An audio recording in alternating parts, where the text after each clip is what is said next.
بسم اللہ الرحمن الرحیم۔ السلام علیکم۔ اپنے سسر کو میں ابا جی کہتی تھی، مگر آج ابا جی جو کبھی جاہو جلال کی علامت ہوا کرتے تھے میرے سامنے بے بس بیٹھے ہوئے تھے۔ ان کے ہاتھ کپ کپا رہے تھے اور پھیپھڑے کھانسی کی وجہ سے کمزور ہو چکے تھے۔ ابا جان دوائی کھا لیں، میں نے دوائی کی چمچ ان کے آگے رکھتے ہوئے کہا تو انہوں نے میرا ہاتھ جھٹک دیا تھا۔ میں ابا جان کی بڑی بہو تھی، ہمیشہ ان کی خدمت کی تھی۔ ان کی دعائیں لینے کے لیے میں نے بہت کوشش اور محنت کی تھی، حالانکہ ہم لوگوں کو رہنے کے لیے انہوں نے جو گھر دیا تھا وہ بالکل چھوٹا سا تھا، جبکہ ابا جان کی دولت اتنی تھی کہ ان کے تینوں بیٹے ایک بڑے عالیشان گھر میں رہتے تھے۔ وہ گھر اتنا خوبصورت تھا کہ ساری دنیا اس پر رشک کرتی تھی۔ وہ شہر کا سب سے عالیشان گھرانہ تھا، مگر اس کے باوجود بھی ابا جی کے تینوں بیٹے ان سے ناراض تھے۔ البتہ میں اور میرا شوہر ان کی خدمت زندگی بھر کرتے آئے تھے اور اب بھی کر رہے تھے۔ اب تو ابا جان میں وہ دم اور جاہو جلال نہیں رہا تھا، اسی وجہ سے کہتے کہ میں مرتے ہوئے اپنی ساری جائیداد اپنی بڑی بہو کے نام کروں گا۔ اس بات کو اس وقت کسی نے سنجیدگی سے نہیں لیا، مگر آج ابا جی کے تیور دیکھ کر ایسا لگ رہا تھا کہ وہ واقعی مجھ یعنی ان کی بڑی بہو کو نوازنے والے ہیں۔ انہوں نے مجھے ڈائری سے نکال کر ایک فون نمبر دیا جس کے نیچے نجم الدین لکھا ہوا تھا۔ ویسے تو گھر میں پردے کا نظام تھا، لیکن ابا جی کے کہنے پر میں نے اس آدمی کو کال کی اور گھر بلا لیا۔ مجھے ڈر بھی لگ رہا تھا کیونکہ ابا جی کی ذہنی حالت اتنی پہلے جیسی مضبوط نہیں رہی تھی۔ گھر میں اور کوئی بھی نہیں تھا، میں اکیلی عورت گھر میں تھی۔ مجھے اچھا بھی نہیں لگ رہا تھا۔ ایک جوان جہاں آدمی کو اپنے گھر بلاتے ہوئے کسی عورت کو بھی اچھا نہیں لگتا، سو مجھے بھی برا ہی لگ رہا تھا۔ ابا جان پر مجھے ایسا شک بھی ہو رہا تھا کہ گھر میں کوئی نہیں تو انہوں نے نجم الدین کو کیوں بلایا، مگر ابا جی کی کوئی بات میں ٹال نہیں سکتی تھی۔ میں ان کی سب سے پسندیدہ اور بڑی بہو تھی، ہر بات مانتی تھی۔ تبھی گھر کے دروازے پر دستک ہوئی۔ میں نے جا کر دیکھا تو کالے کوٹ والا ایک آدمی باہر کھڑا انتظار کر رہا تھا، شکل سے مؤدب لگ رہا تھا۔ میں نے دروازہ کھول دیا۔ میرے ساتھ آنکھیں چار ہوتے ہی اس نے مجھ سے پوچھا کہ آپ نے مجھے کال کی اور جلدی میں آنے کا کہا، اس کی کیا خاص وجہ ہے؟ میں اسے فوراً ابا جی کے پاس لے کر گئی۔ آدمی تقریباً 40 کے پیٹے میں لگ رہا تھا۔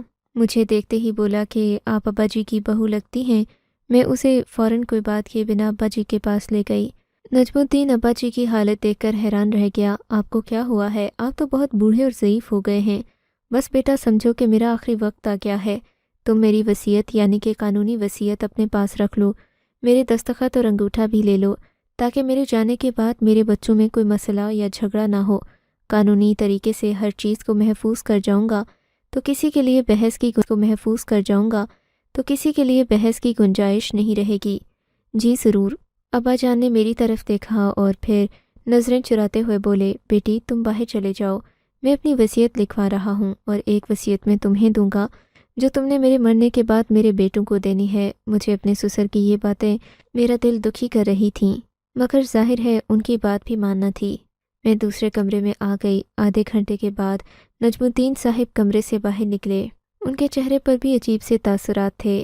مجھے دیکھ کر کہنے لگے، آپ تو بڑی خوش قسمت ہیں، پتہ نہیں آپ نے اپنے سسر پر کیا جادو کر دیا ہے کہ وہ تو ساری جائیداد آپ کے نام کرنے کا کہہ رہے تھے، حالانکہ میں نے تو انہیں سمجھایا بھی بہت کہ اس طرح آپ کے لیے مشکلات کھڑی ہو جائیں گی، مگر وہ نہیں مانے۔ بولے کہ میری بڑی بہو نے میری بہت خدمت کی ہے اور اب میں جاتے جاتے اس خدمت کا اجر اسے دیتا جاؤں گا۔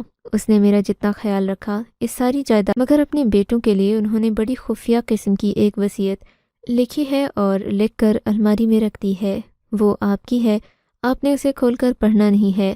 ابا جی نے سختی سے منع کیا ہے اور وہ یہی کہتے ہیں کہ میرے مرنے کے بعد اس وصیت کو پڑھا جائے، اس سے پہلے کوئی اسے ہاتھ نہیں لگائے گا، نہ ہی کوئی وہ لفافہ کھولے گا۔ ابا جی کی اس بات نے پریشان کر کے رکھا تھا، مگر میں نے وہ کاغذ لے کر اپنے پاس رکھ لیا۔ ان سے وعدہ کیا کہ میں اسے آپ کی وفات سے پہلے کھول کر نہیں دیکھوں گی۔ میں ابا جی کی لمبی عمر کی دعائیں کرتی تھی، مگر اسی شام انہیں کھانسی ہوئی، خون کی الٹی آئی اور وہ اس دنیا سے چل بسے۔ میں نے تو سوچا بھی نہیں تھا کہ اپنی وصیت کے اتنے کم عرصے بعد وہ اس دنیا سے ہی چل بسیں گے اور ہم لوگ بس ہاتھ ملتے رہ جائیں گے۔ مجھے ابا جی کے جانے پر بہت دکھ ہوا تھا، مگر موت تو برحق ہے، سبھی کو آنی ہے۔ جب میرے شوہر کو یہ بات پتہ چلی کہ ابا جان اس دنیا سے چلے گئے ہیں تو وہ بھی رونے لگے۔ آہستہ آہستہ بات پورے خاندان میں پھیل گئی۔ 1-2 گھنٹے کے اندر اندر سب رشتہ داروں کو پتہ چل چکا تھا کہ اشتیاق احمد کی روح اس دنیا سے کوچ کر چکی ہے۔ تینوں بیٹے جو اشتیاق صاحب کے دیے ہوئے شاندار محل میں رہتے تھے، انہیں بھی اپنے باپ کی موت کا دکھ ہوا تھا اور وہ اپنی جائیداد کی وصیت حاصل کرنے کے لیے فوراً گھر کی طرف لپکے تھے، کیونکہ اور تو انہیں کوئی باپ کے مرنے کا غم نہیں تھا۔ اگر غم ہوتا، ذرا سا بھی احساس ہوتا، تو وہ انہیں کبھی کبھی ملنے ضرور آتے، مگر ان تینوں نے اپنے باپ کو اس طرح چھوڑ دیا تھا جیسے کوئی کسی غیر کو بھول جاتا ہے۔ میں نے سب کے لیے کرسیاں وغیرہ لگوا دی تھیں۔ جو بھی لوگ تعزیت کے لیے آ رہے تھے وہ بڑے صحن میں بیٹھے ہوئے تھے۔ تبھی میرا دیور سبحان آیا۔ ابھی اسے مہمانوں کے پاس بیٹھے ہوئے تھوڑی ہی دیر ہوئی تھی کہ وہ اندر میرے پاس میرے کمرے میں آ گیا۔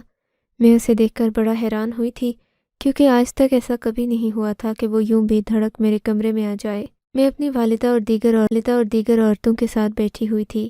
کہنے لگا، بھابھی مجھے آپ سے ضروری بات کرنی ہے، آپ دوسرے کمرے میں آ جائیں۔ مجھے سخت حیرت ہوئی تھی۔ یہ بات ناگوار بھی گزری، مگر مہمانوں والا گھر تھا، میں اس کے سامنے اس بات کا اظہار نہیں کرنا چاہتی تھی۔ میں نے خاموشی اختیار کر لی۔ دوسرے کمرے میں گئی تو وہاں نجم الدین صاحب اور میرے شوہر بھی کھڑے تھے۔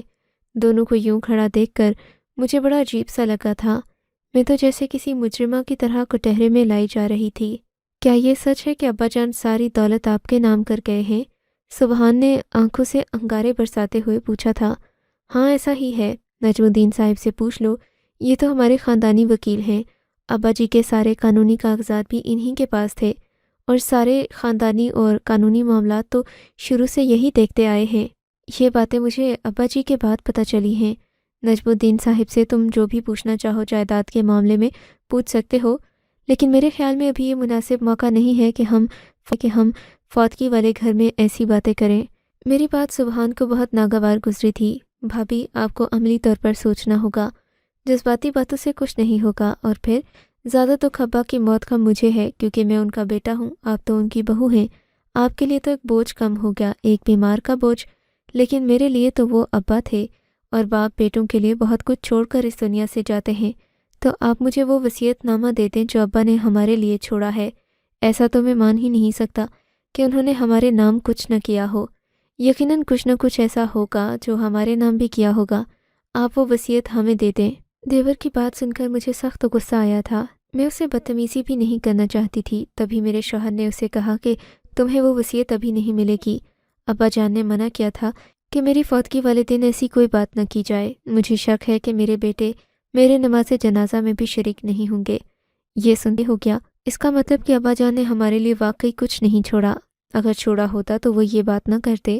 ظاہر ہے انہیں ڈر ہوگا کہ جو اپنے بیٹوں کو خالی ہاتھ چھوڑ کر جا رہا ہوں، میرے بیٹے میرے ساتھ اچھا سلوک نہیں کریں گے۔ مجھے حیرت ہوتی ہے، آپ لوگوں نے ابا جان کو اپنی باتوں میں لا کر ایسا پاگل کیا کہ انہوں نے ساری دولت اور جائیداد اپنی بہو کے نام کر دی۔ خود تو انہوں نے مرنا تھا، مر گئے، اس دنیا سے چلے گئے، مگر ہمیں عذاب میں ڈال کر گئے ہیں۔ میں ابا جان کو معاف نہیں کروں گا۔ اور دیکھ لینا بھائی، اگر اس وصیت میں کچھ نہیں نکلا نا، تو میں ابا کی لاش کو قبر سے نکال کر اسے آگ لگا دوں گا۔ تم دیکھ لینا، اگر میں نے ایسا نہیں کیا تو لوگ بھی یاد رکھیں گے کہ ایک سنگ دل باپ کی اولاد کیسی سنگ دل ہوتی ہے۔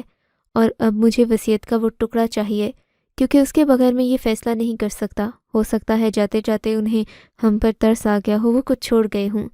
یہ سننا تھا کہ میرے کے چہرے پر ایک سناٹے دار تھپڑ رسید کر دیا۔ ٹھیک کرتے تھے ابا تم لوگوں کے ساتھ، دفع ہو جاؤ یہاں سے، دوبارہ مجھے میری شکل مت دکھانا۔ اور میرے ابا کی لاش کو آگ لگانے والے تم کون ہوتے ہو؟ میں ان کا نماز جنازہ اس شہر کے سب سے مشہور امام سے پڑھواؤں گا اور انہیں عزت کے ساتھ دفن کروں گا۔ وہاں جانے کی تم نے ہمت بھی کی تو میں تمہارے ہاتھ پاؤں کاٹ دوں گا۔ اور ہاں سہانا، لے آؤ وہ وصیت کا ٹکڑا جو اسے دینا ہے، اس کے منہ پر مارو تاکہ یہ یہاں سے دفع ہو جائے۔ تب مجھے یاد آیا کہ وصیت کے تو 2 حصے تھے، ایک جو میں نے فوری طور پر سبحان اور باقی بیٹوں کے حوالے کرنا تھی، اور دوسری وصیت جسے میں نے فوتگی کے کچھ دن بعد پہلی وصیت کے تکمیل کے بعد کھول کر سب کے سامنے پڑھنا تھا۔ 2 وصیتوں کے اس جھنجٹ نے مجھے بھی پاگل کر دیا تھا، مگر ظاہر ہے ابا جان نے کچھ سوچ سمجھ کر ہی کیا ہوگا۔ یہی سوچ کر میں نے دوسرے کمرے سے جا کر الماری سے نیلے رنگ کی پرچی نکالی جس پر واضح الفاظ میں لکھا ہوا تھا کہ یہ وصیت میرے بیٹوں کو فوری دے دی جائے۔ سو میں نے نیلا لفافہ سبحان کے حوالے کر دیا۔ سبحان سے صبر نہیں ہوا، اس نے ادھر ہمارے سامنے ہی وہ لفافہ پھاڑ ڈالا اور اسے پڑھنے لگا تھا۔ جیسے جیسے سبحان اس وصیت کو پڑھتا جا رہا تھا، اس کے چہرے کے تاثرات بدلتے جا رہے تھے۔ اب وہ غصے سے زیادہ کسی سوچ میں گم ہو گیا تھا، کھویا کھویا سا لگ رہا تھا۔ آخر میں اس کے چہرے پر الجھن کے سوا کچھ نہیں تھا۔ میں نے تو اس وصیت کو کھول کر بھی نہیں پڑھا تھا، کیونکہ اس سارے عمل میں میری کوئی دلچسپی نہیں تھی۔ میں تو بس یہ چاہتی تھی کہ امن سے ابا جان کی تدفین کا وقت تو گزر جائے اور جائیداد کے معاملات ہم بعد میں سلجھا لیں گے۔ ویسے بھی ابا جان نے اپنی ساری جائیداد میرے نہ کہتے بھی میرے نام کر دی تھی، حالانکہ مجھے کسی چیز کی کوئی کمی نہیں تھی۔ ابا نے بھی میرے نام پر بہت کچھ کر رکھا تھا۔ اتنی ساری جائیداد کا مجھے کیا کرنا تھا، لیکن ابا جان کی خواہش کے احترام میں خاموش رہی تھی۔ اور اب جب کہ یہ پتہ چل چکا تھا کہ ساری جائیداد میرے نام ہے، اس کے باوجود سبحان وصیت میں لکھے کچھ الفاظ پڑھ کر پرسوچ انداز میں گھر سے چلا گیا تھا۔ میں نے اپنے شوہر کو بھیج دیا۔ اب باقی کا کام مردوں کا تھا، میں عورتوں میں تھی، اس لیے مجھے مردوں والے حصے کی کوئی خبر نہیں تھی کہ وہاں کیا ہو رہا ہے۔ سبحان نے اپنے ابا کے جنازے پر کوئی تماشا کیا یا نہیں، ابا کی میت کو آگ لگانے والی بات سچ تھی یا جھوٹ تھی، مگر اس نے کسی بات کا کوئی اظہار نہیں کیا تھا۔ میں عورتوں سے بات چیت کرنے لگی۔ سب عورتیں بھی حیران ہو رہی تھیں کہ اشتیاق صاحب کے بیٹے کتنے مطلبی ہیں۔ سبحان کے علاوہ باقی 2 بھائی عیسیٰ اور موسیٰ بھی انہی تیوروں کے ساتھ آئے تھے، مگر سبحان کچھ زیادہ ہی غصے والا تھا۔ عیسیٰ اور موسیٰ بھی اس کی تائید کر رہے تھے۔ ان کا بھی یہی خیال تھا کہ ابا جان نے بہت بڑی زیادتی کر ڈالی ہے۔ وہ تو مجھے بھی ایسی باتیں سنا رہے تھے جیسے مجھ سے گلہ کر رہے، مجھے کھانے کو دوڑ رہی تھیں، مگر میں خاموش ہی رہی تھی۔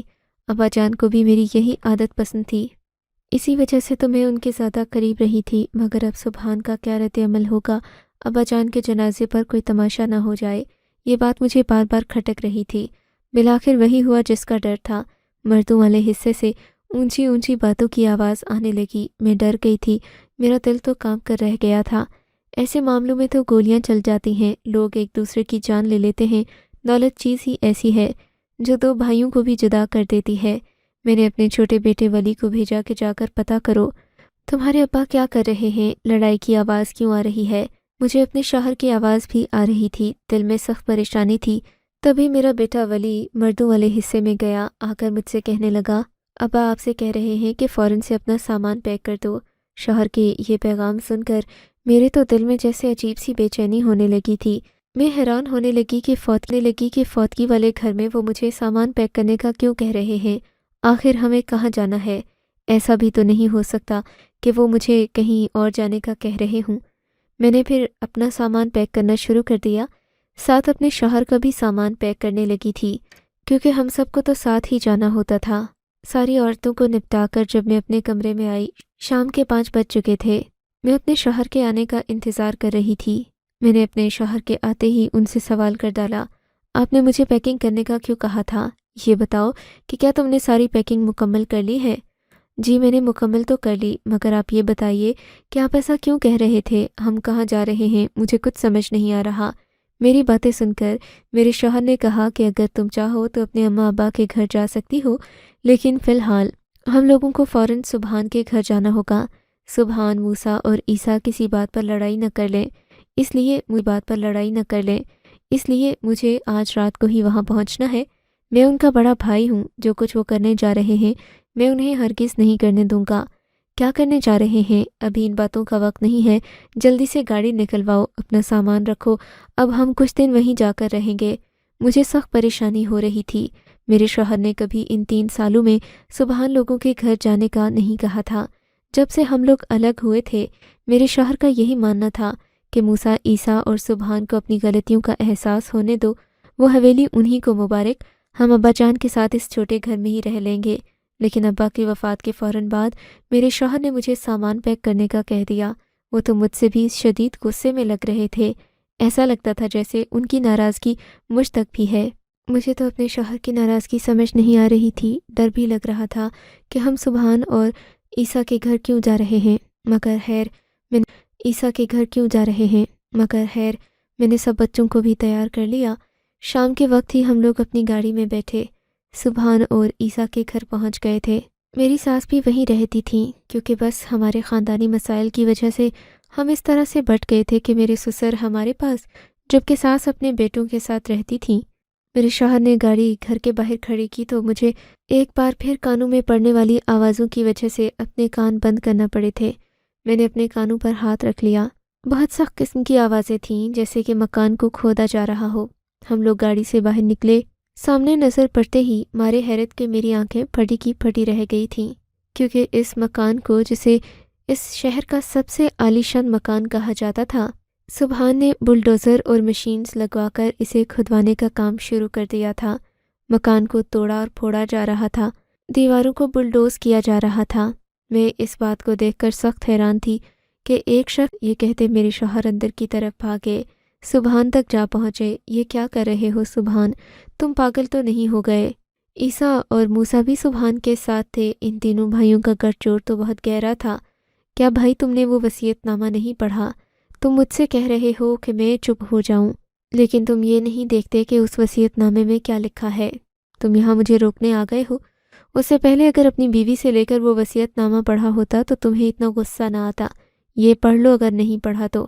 میرے شوہر بھی اس وصیت نامے کو پڑھنے لگے تو ان کا بھی رنگ بدل گیا۔ یوں ان کے ہاتھ سے لے کر جب میں نے وہ وصیت نامہ پڑھا تو میرے تو قدموں تلے سے زمین نکل گئی۔ کوئی ایسا کیسے کر سکتا ہے؟ اور ابا جان کے بارے میں تو میں ایسا سوچ بھی نہیں سکتی تھی۔ کاش مجھے پتا ہوتا کہ اس وصیت نامے میں یہ بات لکھی ہے تو میں اسے یہاں سے ہٹا دیتی، ان لوگوں کو اس بارے میں پتہ ہی نہ چلنے دیتی۔ مگر اس بات کا نجم الدین صاحب کو بھی پتہ تھا۔ میں چھپا تو کسی طور نہیں سکتی تھی۔ وصیت نامے میں لکھا تھا کہ میں اپنی ساری دولت اپنی بہو کے نام کر کے جا رہا ہوں، مگر اپنے تینوں بیٹوں کے لیے میں نے ایک ایسی خفیہ دولت رکھی ہے جو انہیں 7 نسلوں تک امیر کر دے گی۔ میں ان کا باپ ہوں اور باپ ہونے کی حیثیت سے میں نے ان کے لیے ایک ایسا خزانہ چھوڑا ہے جس کے بارے میں وہ سوچ بھی نہیں سکتے۔ مجھ سے آج تک جتنی بھی غلطیاں ہوئیں ان غلطیوں کا ازالہ ہے۔ وہ خزانہ اس مکان کے نیچے دبا ہے۔ اس مکان کو گرانے کی فکر مت کرو۔ تمہیں اپنی باپ کی محبت کا احساس اصل میں اسے گرانے کے بعد ہوگا۔ اس مکان کو گرا دو، توڑ پھوڑ دو۔ اس مکان کے اوپر سے سارا ملبہ ہٹا کر پھر خزانے کو ڈھونڈنا شروع کر دینا، اور اگر کچھ دنوں تک وہ نہ ملے تو پھر میری بڑی بہو سے وہ وصیت نامہ لے کر پڑھ لینا، لیکن خبردار اس سے پہلے اس وصیت نامے کو ہاتھ بھی نہیں لگے۔ وہ وصیت نامہ لے کر پڑھ لینا، لیکن خبردار اس سے پہلے اس وصیت نامے کو ہاتھ بھی نہیں لگانا۔ اب اس معاملے کو کون حل کر سکتا تھا؟ میرے شوہر نے ان لوگوں کو روکنے کی کوشش کی، کہا کہ میں تمہارے ساتھ رہنے یہاں آیا ہوں، ہم لوگ اب مل جل کر رہیں گے۔ خدا کے لیے ایسا نہیں کرو، کیونکہ اگر تم یہ کام کرو گے تو ساری زندگی پچھتاؤ گے۔ اس گھر کو اگر نیچے کوئی خزانہ بھی دبا ہے تو اس کے فرش پر ہم ڈرل لگوا سکتے ہیں، فرش کھودیں گے، اندر سے جو خزانہ نکلنا ہوگا وہ نکل آئے گا۔ مگر یہ بے وقوفی کر کے تم اپنی ساری زندگی کی محنت کو ضائع کر رہے ہو۔ ابا جان کی تو ذہنی حالت بھی ٹھیک نہیں تھی، ہمیں ان کی اس بات کو سنجیدگی سے نہیں لینا چاہیے۔ باقی وصیت تو قانونی ہے، اس وصیت کی حیثیت صرف مذہبی ہے، تم لوگ اس پر عمل مت کرو۔ میرے شوہر کی باتیں سن کر موسیٰ اور سبحان مزید غصے میں آ گئے۔ بھائی ہم آپ کی بات نہیں سنیں گے، کیونکہ آپ نے جو کرنا تھا وہ کر لیا ہے، اور ویسے بھی ابا جان اتنے بھی پاگل نہیں تھے، ساری زندگی دولت کماتے رہے ہیں، دولت کے بارے میں وہ کوئی غلط خیال کیسے دے سکتے ہیں؟ ہمیں یہ مکان گرانا ہے، یوں بھی مکان کافی پرانا ہو چکا ہے اور ہم اسے نئے سرے سے بنوا لیں گے۔ پتہ نہیں ابا جان نے نیچے سونے سے بھری دیگیں ہی نہ رکھی ہوں، ان دیگوں کو نکالیں گے تو پھر ہماری ساری زندگی عیش و آرام سے گزرے گی۔ آپ ایسا نہ سوچیں، ابا جان اتنی بڑی حماقت نہیں کر سکتے کہ ہمارے نام صرف ایک یہ گھر چھوڑ کر جائیں۔ ویسے بھی اس گھر میں تھا ہی کیا؟ سبحان نے ہماری بات نہیں سنی۔ یوں مکان کی کھدائی جاری رہی تھی، ہم لوگ بھی حیران تھے۔ مجھے تو دل سے افسوس ہو رہا تھا۔ میری ساس اس سارے کام میں اپنے بیٹوں کے ساتھ تھیں، ویسے بھی وہ اپنے بیٹوں کی بے جا حمایت کرتی تھیں، اور مجھے ایسا لگ رہا تھا کہ آج بھی اس کام میں وہ پوری شامل ہیں۔ 20 مرلے کے اس گھر میں کھلا اور بڑا تھا۔ ان لوگوں نے اپنا سارا سامان سرونٹ کوارٹر میں رکھ دیا اور مکان کی کھدائی شروع کر دی تھی۔ سبحان نے جو باتیں کہی تھیں وہ بڑی عجیب تھیں۔ اس نے تو یہ شرط تک رکھی تھی کہ اگر خزانہ نہیں نکلا تو وہ سب کو آگ لگا دے گا۔ بہرحال یہ تو وقتی باتیں ہوتی ہیں، اچھا خاصا خرچہ آیا تھا سارے مکان کو گرانے میں، کافی ساری وائرنگ اور بجلی وغیرہ بھی ضائع ہو گئی تھی، مگر سبحان کو اس بات کی کوئی پرواہ نہیں تھی۔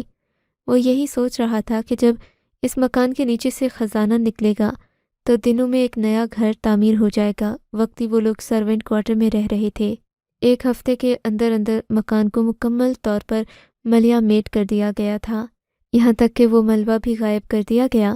اب اصل کھدائی شروع ہوئی تھی جس کے بعد سے وہ خزانہ نکلنا تھا، مگر ہفتہ کھدائی جاری رہنے کے بعد جب کچھ بھی نہ ملا تو سبحان کے ہاتھ پاؤں ٹھنڈے پڑنے لگے۔ اس نے مجھ سے کہنا شروع کر دیا کہ بھابھی وہ دوسری وصیت میں کیا تھا؟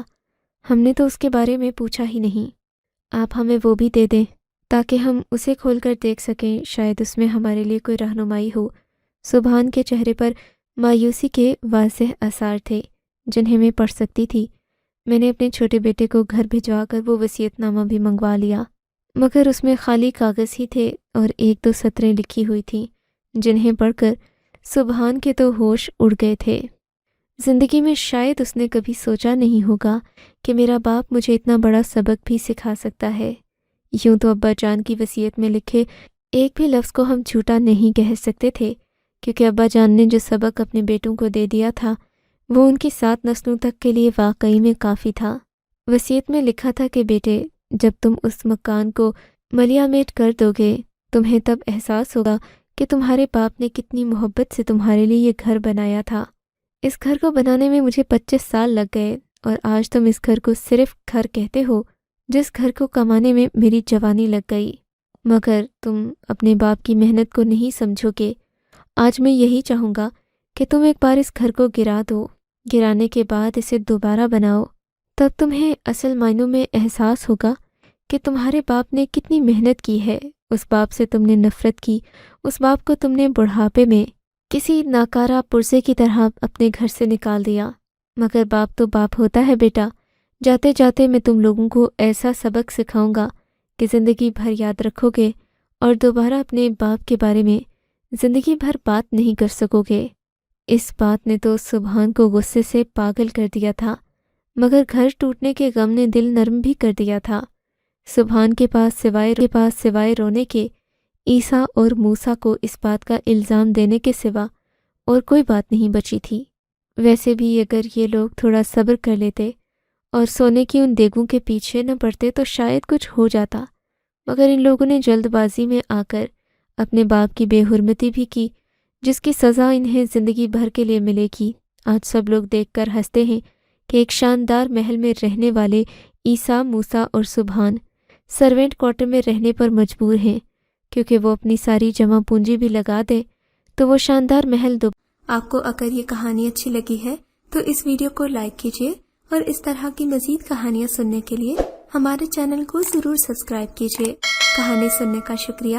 آپ سے ملاقات ہوگی اگلی ویڈیو میں، تب تک کے لیے اللہ حافظ۔